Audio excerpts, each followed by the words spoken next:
Magandang hapon, ngayon ay Miyerkules, January 31, 2024. Narito ang may init na balitang hatid ng All TV News.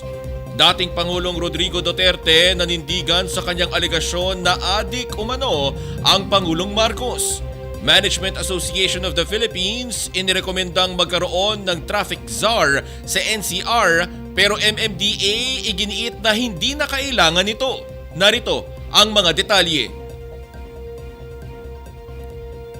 Pinapanindigan ni dating Pangulong Rodrigo Duterte ang kanyang alegasyon na adik umano ang Pangulong Bongbong Marcos. Sa isang pulong balitaan kagabi sa Davao City, sinimulan ng dating Pangulo sa eksplanasyon kaugnay sa paggamit niya ng fentanyl. Anya, gumamit siya ng gamot na fentanyl 7 hanggang 8 taon na ang nakalilipas bago siya tumakbo bilang Pangulo. Ibinigay din niya ang pangalan ng ospital at doktor na nagbigay sa kanya ng prescription. Pagkatapos noon po, gumaling na ako, Mr. President. Hindi na ako nag-fentanyl. Hindi ko na kailangan eh. Ngayon, yan ang bumulta ka sa akin ng ganon. Tatanungin kita, yung cocaine, may prescription ba yan? Saan mo kinukuha yung supply mo? Alam ko at tao nang dumadala dyan sa Malacanang. Binweltahan din niya ang PIDEA matapos nitong sabihin na wala raw sa records nila ang Pangulo. Ang PIDEA, wala raw record. Itong mga PIDEA na itong mga ugok na to. Sino ba nung PIDEA magbigay ng...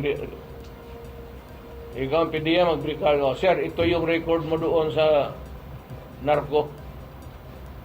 It is natural that they will refuse to give it to you. But anyway, hanapin ko yon. Hindi ko man tinanggap yon. Pero hanapin ko ron. As soon as it comes into my hands, I will release it. Nag-ugat ito sa paghamon ni Speaker Martin Romualdez na maglabas ng pruweba ang dating Pangulo kaugnay sa kanyang mga aligasyon. Hinamon din ng dating Pangulo si Pangulong Marcos na sabay magpa-drug test. Maaari daw siyang magpakuha ng dugo sa Luneta Park mula sa isang independent entity o doktor habang siya rin ay magpapakuha ng dugo para ma-drug test.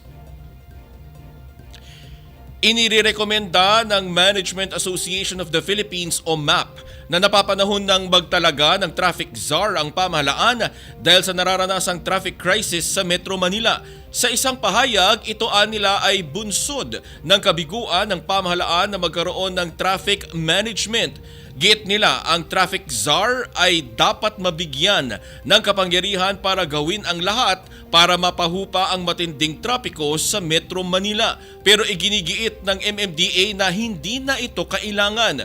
Sa isang panayam sa radyo, sinabi ni MMDA General Manager Procopio Lipana, may ginagawa naman ang pamahalaan. Batid nila ang kakukulangan sa infrastruktura pero patuloy naman ang pagtugon dito ng pamahalaan. Sa katunayan, nandyan ang Skyway, Subway, Railway System at patapos na rin ang MRT-7 project. Kapag natapos na rin ang naturang mga proyekto ay maiibsan na ang mabigat na trapiko sa Metro Manila at mabibigyan ng ginhawa ang mga pasahero. Yan ang mga balita sa oras na ito sa All TV News. Una ang tama at totoo. Sundan ang mga balita sa All TV News PH sa Facebook. Makinig sa All Radio 103.5 FM at sama-sama tayong manood dito sa All TV. Ako si Sandro Ochona.